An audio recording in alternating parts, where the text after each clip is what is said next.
अस्सलाम वालेकुम। Programme night addition में हम आपको खुशामदीद कहते हैं। नाजरीन, एहसन इकबाल की गिरफ्तारी का मामला हो या पीपल्स पार्टी को लियाकत बाग में जलसे करने से रोकना, ऑपोजिशन इस वक्त सीख पा नजर आ रही है। नून लीग की तर्जुमान मरियम औरंगजेब ने तो कल यहाँ तक कह दिया था कि आर्टिकल 6 तो इमरान खान पर लगना चाहिए। सिर्फ यही नहीं बल्कि ऑपोजिशन का जो लबो लहजा लग रहा है उससे ये महसूस हो रहा है कि शायद पार्लियामेंट में अब हुकूमत का साथ देने को ऑपोजिशन तैयार नहीं है, जिसका आने वाले दिनों में नुकसान यकीनन हुकूमत को ही होगा, क्योंकि कानून साजी और दीगर अहम इंतजामी फैसले हैं, मामलात हैं जिसमें हुकूमत को यकीनन ऑपोजिशन की हिमायत दरकार है, फिर चाहे वो आर्मी चीफ की मुद्दत मुलाजमत में तौसीक का मामला हो या फिर इलेक्शन कमिश्नर की तकर्रुरी का ये मामला हो।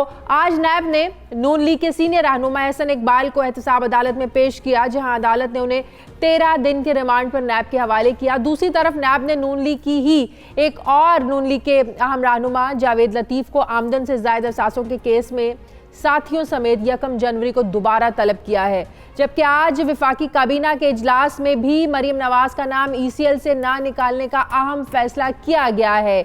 नून लीग वाले इस फैसले को इंतकामी कार्रवाई करार दे रहे हैं, लेकिन सवाल ये है कि क्या किसी सजा याफ्ता कॉन्विक्ट शख्स को सिर्फ तीमारदारी की गर्ज से बैरून मुल्क भेजना दुरुस्त फैसला होगा। दूसरी जानिब मियां नवाज शरीफ को अल अजीजिया रेफरेंस में मिलने वाली जमानत का आज आखिरी दिन है। नवाज शरीफ की 8 हफ्तों के लिए दी गई जो जमानत थी ये आज खत्म हो गई है।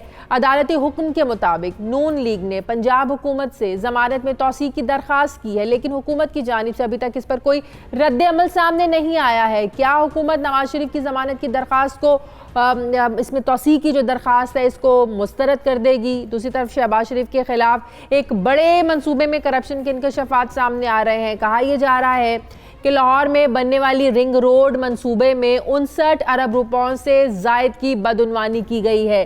क्या वतन वापसी पर एक नई मुश्किल जो है ये शहबाज शरीफ का रास्ता देख रही है?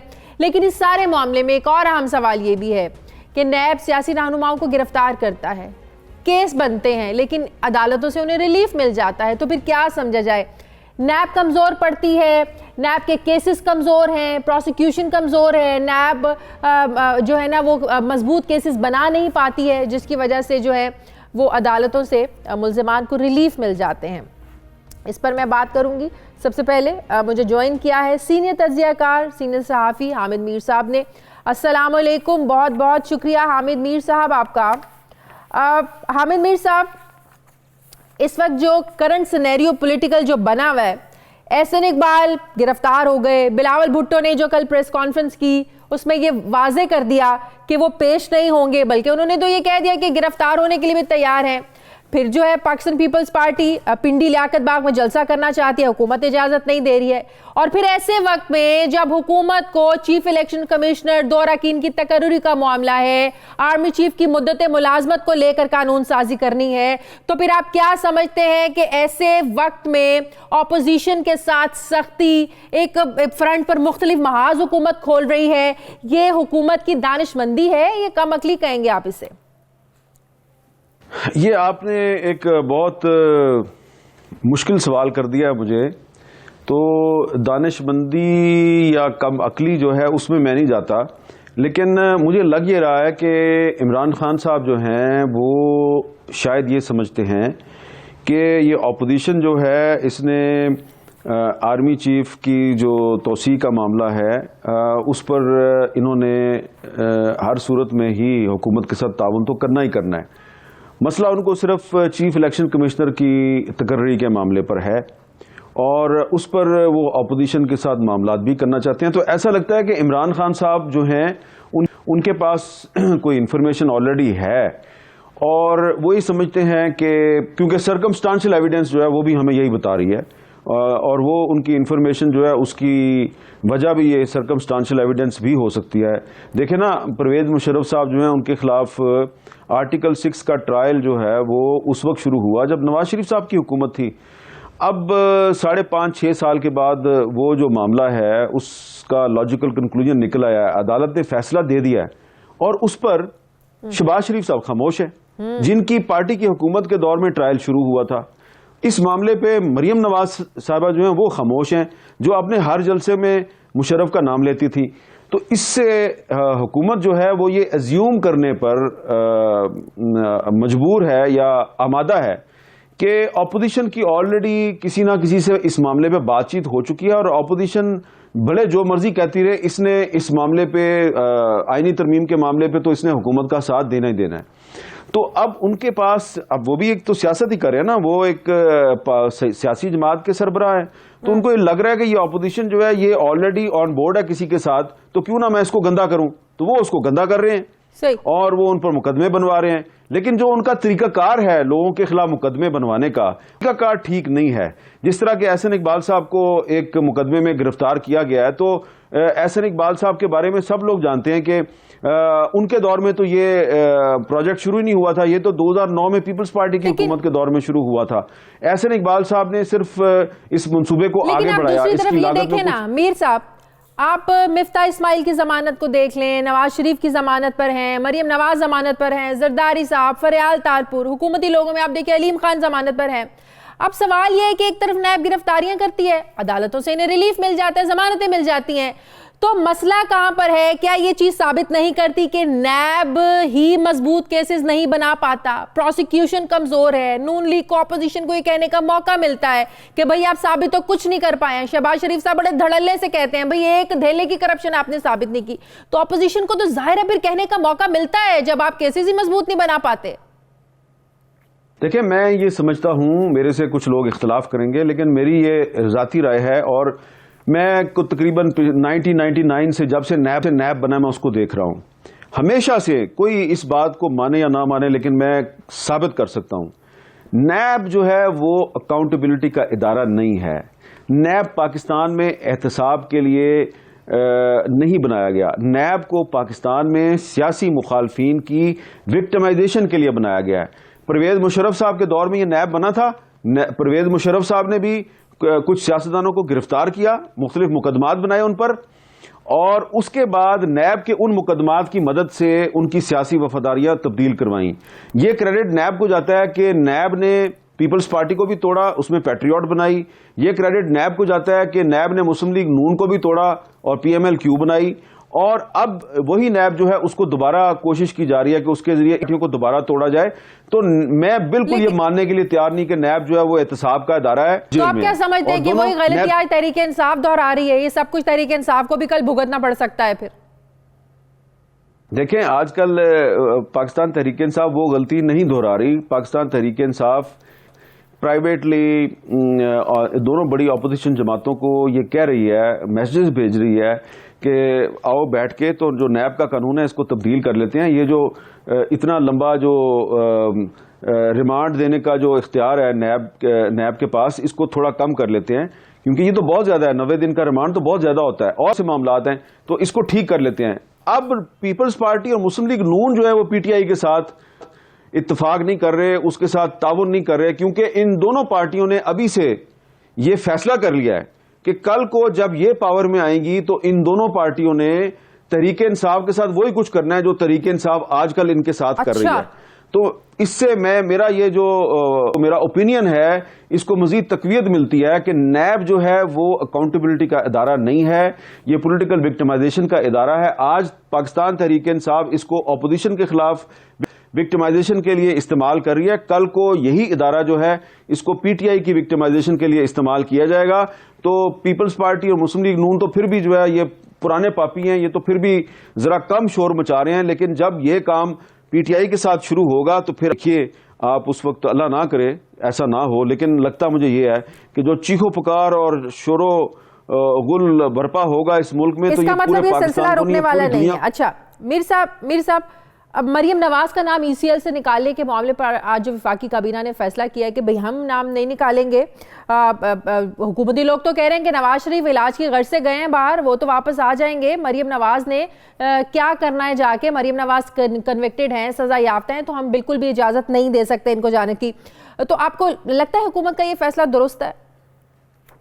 देखिए, जाती तौर पर तो मैं समझता हूँ कि मरियम नवाज शरीफ साहबा जो हैं उनको अगर आप ECL पे से उनका नाम निकाल दें तो वो वहाँ पे अपने वालिद की जाके कुछ देखभाल कर लें, उनको मिल लें, मुलाकात कर लें, इसमें कोई हर्ज नहीं है। लेकिन देखें ना कि जितनी फैसिलिटेशन, जितनी सहूलतें नवाज शरीफ को और मरियम को मिली हैं पिछले चंद महीनों में, इसकी आपको मिसाल नहीं मिलती कि नवाज शरीफ साहब जो हैं वो कन्विक्टेड हैं। ठीक है, कन्विक्शन सही है या गलत है, लेकिन उनको तिब्बी बुनियाद पे जमानत दे दी गई। उससे पहले मरियम नवाज शरीफ साहब जो हैं वो जेल में थी, उनको जेल से उठा के तो सर्विसेज अस्पताल में नवाज शरीफ साहब के पास लाया गया, उनके साथ मुलाकात होती थी। मुझे जाती तौर पर कोई इतराज नहीं है कि मरियम नवाज शरीफ साहब का नाम अगर निकल जाए ECL से तो मुझे उस पर कोई फर्क नहीं पड़ता। लेकिन तहरीक इंसाफ जो है उसने सियासी वजूहात की बुनियाद पर यह फैसला किया है कि हम मरियम नवाज का नाम ECL से नहीं निकालेंगे, और वो सियासी वजूहात ये हैं कि उनको ये लगता है कि शायद अपोजिशन पार्टियां जो हैं ये हमारे साथ बात करने की बजाय किसी और के साथ बात करके, किसी और के साथ डील करके तो ये सहूलतें हासिल कर लेती हैं। लेकिन तहरीक इंसाफ को ये राइट है, वो इस वक्त हुकूमत में है, उनकी काबीना ने फैसला किया कि हमने मरियम नवाज का नाम ECL से नहीं निकालना, तो ये उनका राइट है, उन्होंने फैसला किया। मीर साहब, आखिरी सवाल आपसे। मीर साहब, कुछ वुज़रा इमरान खान को अब ये मशवरे दे रहे हैं कि जस्टिस सेठ वकार के खिलाफ रेफरेंस ना दायर किया जाए, इससे ये तासुर जाएगा कि शायद हुकूमत और अदलिया के दरमियान जो है ना वो महाजराई, हुकूमत महाजराई की जानिब बढ़ रही है। बल्कि वुज़रा तो ये बात कर रहे हैं कि वो तो अटॉर्नी जनरल ऑफिस की कारकर्दगी पर सवाल उठा रहे हैं। वो कह रहे हैं कि अटॉर्नी जनरल ऑफिस और अदलिया के माबेन एक खला है जिसकी वजह से बहुत से मामलात में इबहाम पैदा हुआ। तो कुछ जो सीनियर समझदार वुज़रा आप समझ हैं कि अच्छा ठीक मशवरा दे रहे हैं वज़ीर आज़म को कि रेफरेंस दायर ना किया जाए? जी हाँ, ये आपकी खबर दुरुस्त है, और मेरी भी वो जो वुज़रा है जिन्होंने मशवरा दिया है उनके साथ मेरी भी पिछले 2-3 दिन में ऐसी ही बातचीत हुई है, और वो पब्लिकली बोलने के लिए तैयार नहीं है, लेकिन वो प्राइवेटली वज़ीर आज़म इमरान खान साहब को यही मशवरा दे रहे हैं कि आप जुडिशरी के साथ मुहाजराई ना करें। और उनका ये ख्याल है कि ये जो जुडिशरी के साथ मुहाजराई पैदा हुई है इसमें वजारत कानून और अटॉर्नी जनरल ऑफिस जो है इसकी कुछ गलतियां हैं, इनका कोऑर्डिनेशन ठीक नहीं है, और उन्होंने ये भी कहा कि देखें जस्टिस काजी फैज ईसा के साथ हमारी क्या लड़ाई थी। उन्होंने पीपल्स पार्टी के खिलाफ भी फैसले दिए थे, उन्होंने नून लीग के खिलाफ भी फैसले दिए थे, उन्होंने फैजाबाद धरना केस में भी एक फैसला दे दिया। तो हमें कोई जरूरत नहीं थी कि हम उनके खिलाफ एक रेफरेंस दायर करते, हमने रेफरेंस दायर कर दिया। फिर उसके बाद वो कहते हैं जी कि ये जो आर्मी चीफ की तकर्री के मसले पे जो सुप्रीम कोर्ट में जो हमारा मजाक उड़ाया गया उसकी जिम्मेदारी जो है वो अदलिया पे तो आयद नहीं होती, उसकी जिम्मेदारी तो अटॉर्नी जनरल पे और वजारत कानून पे आयद होती है, जो रोजाना एक गलत नोटिस बना के वहां पे ले जाते थे। उसकी वजह से हालात खराब हुए, लेकिन इसके बावजूद कोर्ट ने हुकूमत को स्पेस दी। और अब जो लेटेस्ट मामला आया उसमें भी वो ये कहते हैं कि हमने MQM के थे डॉक्टर फरोग नसीम साहब, बैरिस्टर फरोग नसीम साहब, उनको वजीर कानून बनाया, और अनवर मंसूर खान साहब पीपल्स पार्टी के अटॉर्नी जनरल थे, हमने उनको अटॉर्नी जनरल बना दिया। इसलिए बनाया था ना कि परवेज मुशर्रफ का जो मामला है इस पर इसको डिले किया जाए, कोई फैसला ना हो। बज़ाहिर ये पाकिस्तान तहरीक इंसाफ की पॉलिसी नहीं थी, लेकिन फिर भी पाकिस्तान तहरीक इंसाफ ने फरोग नसीम और अनवर मंसूर को इसीलिए लगाया था कि जो मुशर्रफ केस है उसमें कोई फैसला ना आए। इसके बावजूद फैसला आ गया, तो ये इन दोनों की नाकामी है। तो अब इसका मलबा जो है वो हम क्यों लें? तो ये बात बिल्कुल दुरुस्त है कि बहुत से वुज़रा जो हैं उन्होंने इमरान खान साहब को मशवरा दिया है कि जस्टिस सेठ वकार जो हैं उनका जो फैसला है उसमें एक पैरा 66 जो है उस पर बहुत से लोगों ने तहफ़्फ़ुज़ात जाहिर किए हैं, लेकिन बाकी जो उन्होंने सजा दी है एक दूसरे जज के साथ मिलकर, तो ये तो तहरीक इंसाफ भी यही मुतालबा करती रही है। बल्कि आपने देखा होगा कि पिछले 3-4 दिन में तहरीक इंसाफ के बहुत से रहनुमा जो हैं वो टॉक शोज पे आके तो वो कह रहे हैं जी कि हमें इस फैसले से कोई इख्तिलाफ नहीं है, बल्कि ये फैसला तो हमारी पार्टी की पॉलिसी के मुताबिक हुआ है। तो अब अगर हुकूमत जो है वो जस्टिस सेठ वकार के खिलाफ कोई रेफरेंस दायर करती है, उनके खिलाफ एक कंपेन चला देती है, जैसा कि कंपेन चल भी रही है, तो उससे ये तासुर मिलेगा कि पाकिस्तान तहरीक इंसाफ जो है वो अदलिया के साथ मुहाजराई कर रही है, जिसका कि उसको कोई फायदा नहीं है। तो अब फैसला जो है इमरान खान साहब ने करना है। उनकी काबीना के अहम वुज़रा जो हैं उन्होंने उनको मशवरा दिया है कि आप सेठ वकार साहब के खिलाफ कोई मुहाजरा ही ना करें। तो इमरान खान साहब अभी तक खामोश हैं, देखते हैं कि अगले दिनों में बहुत शुक्रिया सीनियर सहाफ़ी तज्ज़ियाकार हामिद मीर साहब मेरे साथ थे। नाज़रीन, मुझे प्रोग्राम में एक ब्रेक लेनी है, वापस आते हैं एक छोटे से वक्फे के बाद।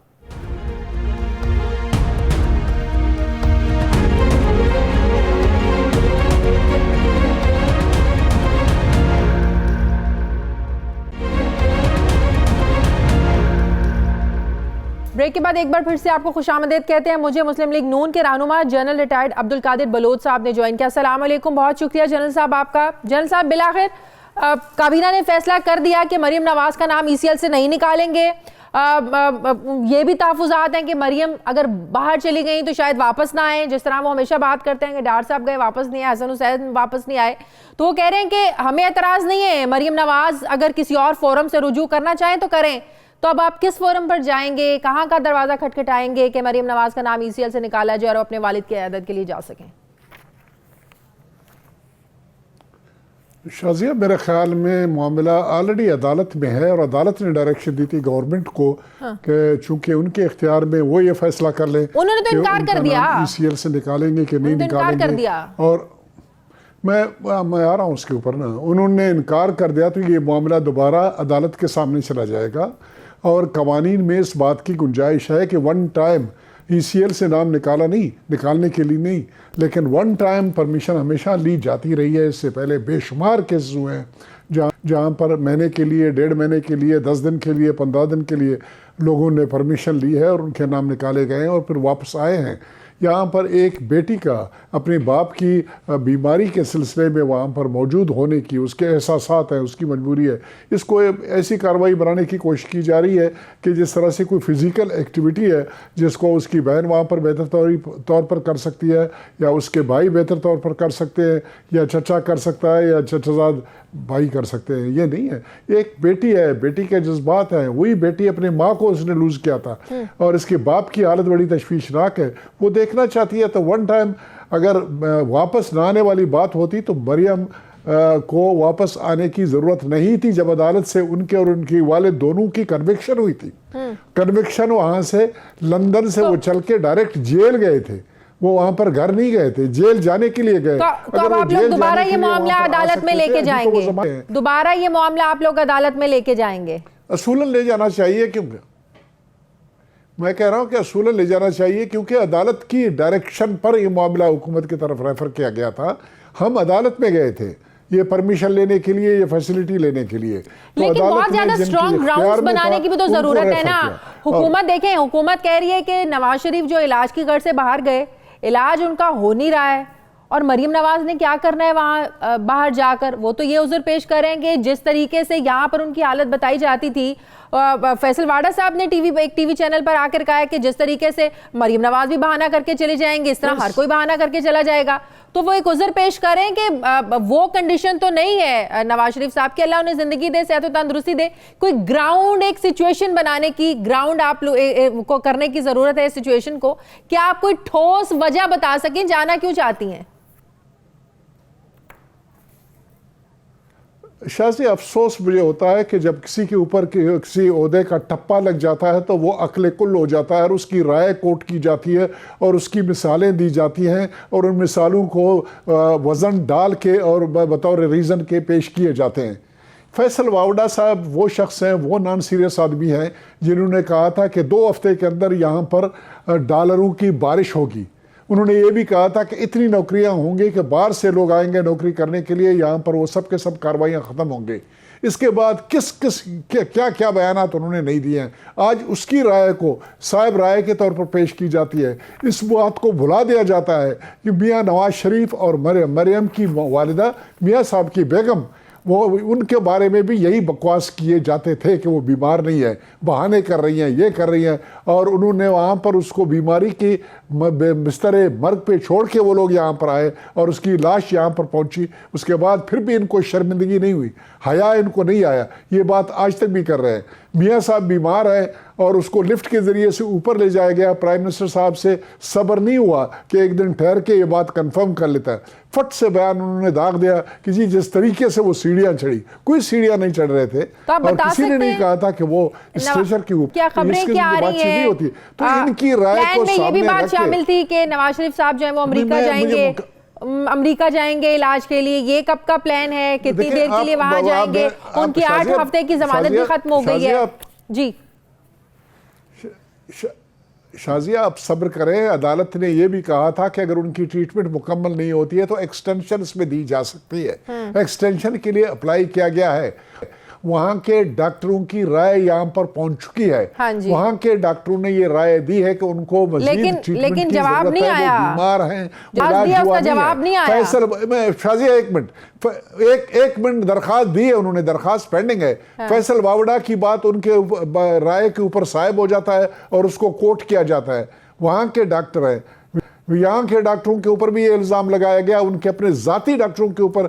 इमरान खान साहब के ज़ाती डॉक्टर अपने हॉस्पिटल के जाके उन्होंने रिपोर्ट दी कि मियाँ साहब बीमार है, उसकी बात को नहीं माना। अब यूके के डॉक्टरों ने लिख के दिया है कि शख्स ये बीमार हैं, इनका इलाज मुकम्मल नहीं हुआ है, इलाज मजीद करने की ज़रूरत है, उसको भी नहीं माना जा रहा है। तो इसके आर्गूमेंट क्या बताएं? अच्छा, हम क्या बताएं? तो अभी अगर उनका खत्म हो गया तो अदालत ने ऑलरेडी जजमेंट दी हुई है, मैं बोला अदालत के सामने ले जाया जाएगा। अदालत अगर समझेगा कि जरूरत है उनकी ट्रीटमेंट करने की, एक्सटेंशन देंगे। अगर अदालत कह देगी कि नहीं बिल्कुल इस बात को माना नहीं जाना चाहिए और वापस आना चाहिए, पर देखा जाएगा। सही। कल एहसन इकबाल की गिरफ्तारी के बाद मरीम औरंगजेब ने ये बात की कि अब हम हुकूमत से ताउन नहीं करेंगे। तो कौन से ऐसे मामलात हैं जिस पर आप लोगों ने फैसला किया कि अब आप लोग हुकूमत का साथ नहीं देंगे, कोई ताउन नहीं करेंगे आप? हुकूमत से अपोजिशन को किसी किस्म का ताउन नहीं करना चाहिए, सवाए उन मामलात में जहाँ पर कानून साजी ज़रूरी हो, मुल्क के मफाद में हो, मुल्क व कौम के मफाद में हो, एक आइनी कार्रवाई हो। अगर कानून बनाने की ज़रूरत है तो वहाँ पर ताउन बिल्कुल किया जाएगा, लेकिन गैर ज़रूरी ताउन और नाजायज़ ताउन और ऐसे ताउन जो इनकी हुकूमत को तबालत दे, इनकी गलतियों के ऊपर पर्दा डाले, कौन सा नाजायज ताउन मांगा है हुकूमत ने? उसको लाई तब्दील करने की कार्रवाई हो तो उसमें ताउन नहीं किया जाएगा। कौन सा नाजायज ताउन मांगे? एक तो आर्मी चीफ की मुद्दत मुलाजमत का मसला है, उस पर कानून साजी होनी है। चीफ इलेक्शन कमीशन की तकर्रुरी है, उस पर ताउन की जरूरत है। जी तो नाजायज क्या है? ये ताउन की जरूरत है। हाँ ये तो इन पे हम सब पे ताउन करेंगे, जो जायज होंगे ताउन करेंगे, क्यों नहीं करेंगे? हमने ये कहा नाजायज ताउन हम नहीं करेंगे जहां पर इसकी तबालत पे नतीजा निकलता हो, जहां पर इनकी नालायकियों को कवर करने की जरूरत पड़ती हो, इस पे हम ताउन नहीं करेंगे। ठीक है, बहुत बहुत शुक्रिया जनरल रिटायर्ड अब्दुल कादिर बलोच, मुस्लिम लीग नून के रहनुमा मेरे साथ है। बहुत शुक्रिया आपका। नाज़रीन, मुझे प्रोग्राम में एक ब्रेक लेनी है, वापस आते हैं छोटे से वक्फे के बाद।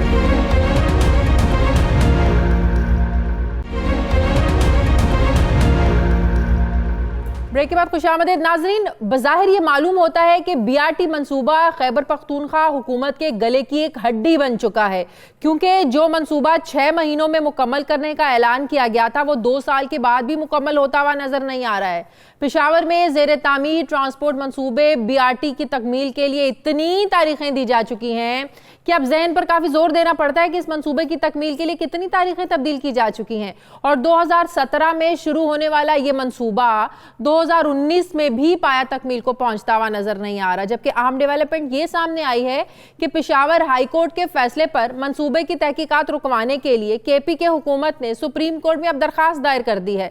जबकि पेशावर हाई कोर्ट के फैसले को चैलेंज करते हुए पेशावर डेवलपमेंट अथॉरिटी ने भी आला अदलिया में अलहदा दरखास्त दायर कर दी है। जबकि चंद रोज पहले जब FIA की तहकीकाती टीम ने PDA के ऑफिस पर छापा मारा था तो उन्हें वहां पर भी बहुत ज्यादा तहकीकात में मुश्किलात का सामना करना पड़ा था। सवाल यह है कि खुद एहतसाबी का नारा लगाने वाली तहरीक इंसाफ आखिर क्यों नहीं चाहती कि इस मंसूबे की साफ शफाफ तरीके से इन्वेस्टिगेट इसको किया जाए। इस मंसूबे में काफ़ी खामियां भी सामने आ चुकी हैं। इस प्रोजेक्ट के डोनर यानी एशियन डेवलपमेंट बैंक भी सूबाई हुकूमत की कारकर्दगी से नाखुश है, जबकि ठेकेदारों की जानिब से डिज़ाइन के मुताबिक काम नहीं किया गया। निकासी का निज़ाम ठीक नहीं है, डायरेक्शनल एरोस को भी ठीक तरीके से नहीं लगाया गया, छतों को भी डिज़ाइन के मुताबिक तामीर नहीं किया गया, सीढ़ियों की जगह भी गैर मेयारी जो मटीरियल है उसको इस्तेमाल किया गया। ताखीर का शिकार होने की वजह से इस मंसूबे की लागत अब 70 अरब रुपए के करीब पहुंच चुकी है। सवाल यह है कि क्या KP के हुकूमत में यह मंसूबा पाया तकमील तक पहुंचाने की अहलियत मौजूद है, नहीं है, या फिर विजन की कमी है?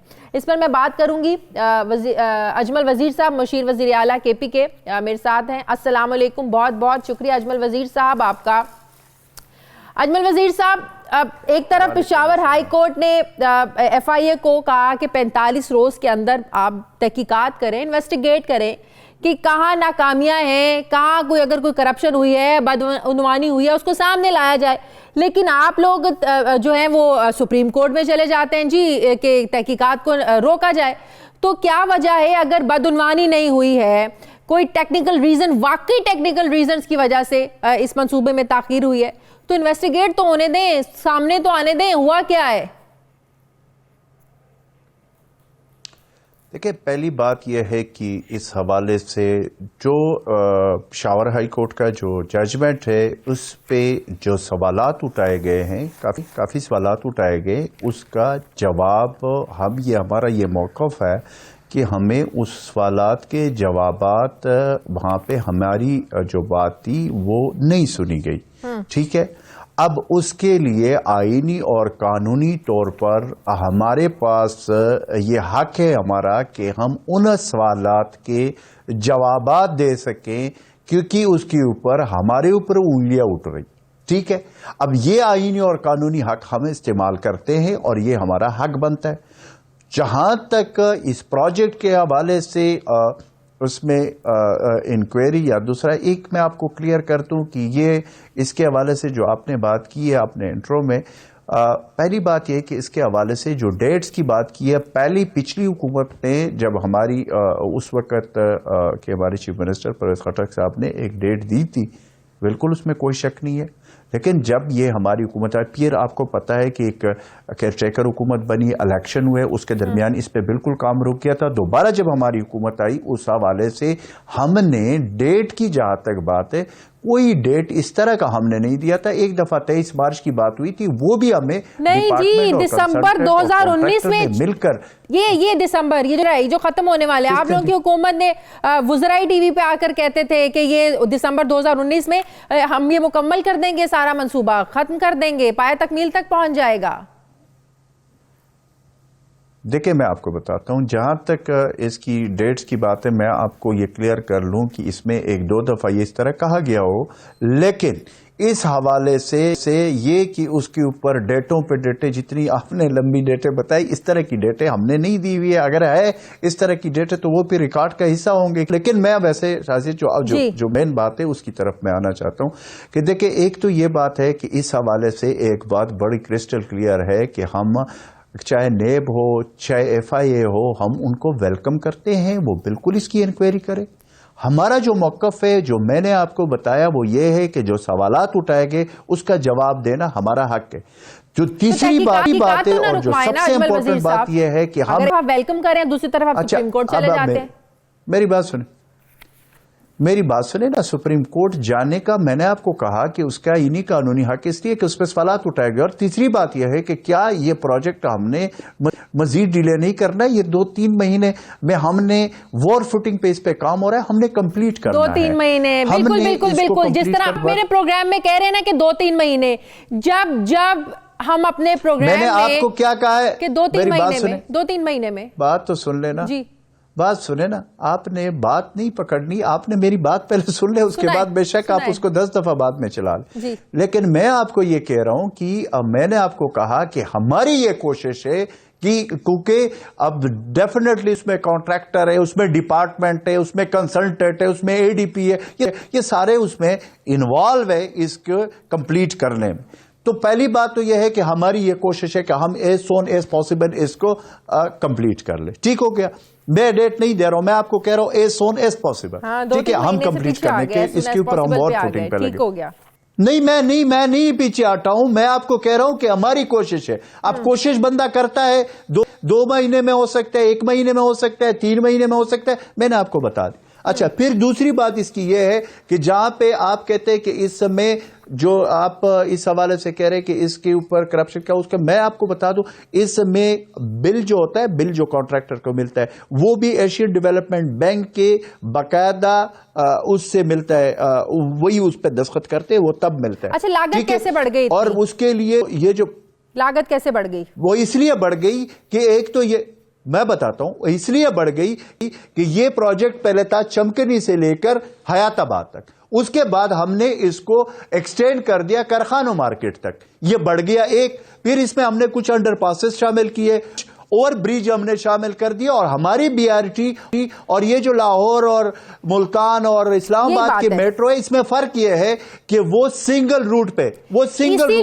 हमारी कॉरिडोर के साथ। सुन ले मेरी बात भी आप, इसीलिए पेशावर हाई कोर्ट ने कहा है कि तहरीक इंसाफ ने किसी विजन और मंसूबाबंदी के बगैर ये प्रोजेक्ट शुरू किया। अब आप ये कह रहे हैं हमने अंडरपास भी शुरू कर दिए, पहले हमने यहां तक किया, फिर हमने आगे बढ़ा दिया, तो एक प्लानिंग नहीं थी ना।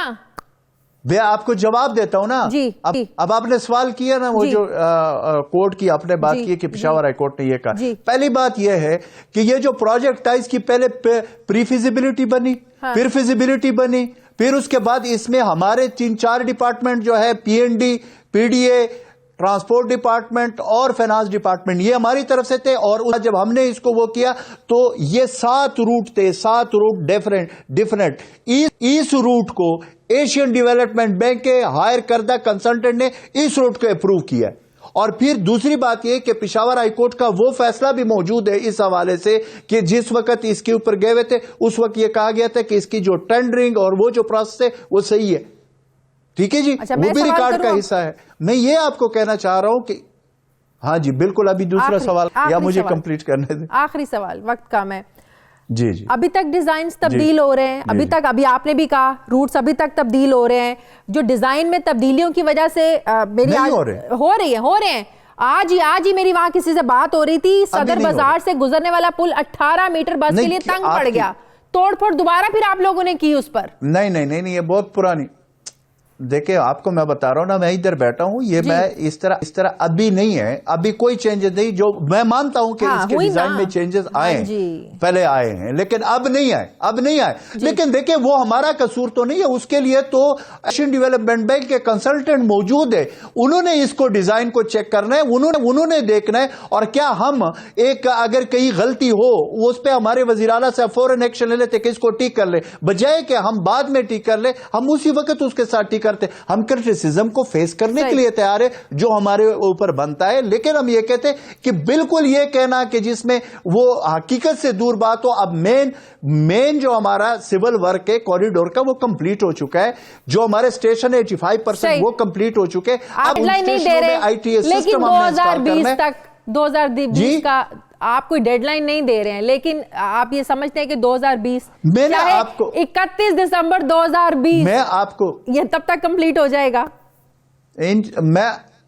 मैं आपको बताता हूं कि इंशाल्लाह मैं आपको सरप्राइज दूंगा। अच्छा। और ये इंशाल्लाह ताला ये जो नया साल शुरू हो रहा है इसी में कंप्लीट होगा, ये बिल्कुल मैं आपको कह रहा हूं। अब इसमें कितने महीने लगते हैं, क्योंकि मैं आपके सामने वो बात नहीं करना चाहता हूं कि कल आप पर मुझे कहें, लेकिन एज सोन एज पॉसिबल हमारे वजीर आला साहब ने, हमारी पूरी हुकूमत, हमारी पूरी फोकस वॉर फुटिंग पे इसको हम कंप्लीट करने की कोशिश करें। बहुत शुक्रिया अजमल वजीर साहब, मुशीर वजीर आला केपी के, बहुत शुक्रिया आपका। मुझे प्रोग्राम में एक ब्रेक लेनी है, वापस आते हैं एक छोटे से वक्फे के बाद।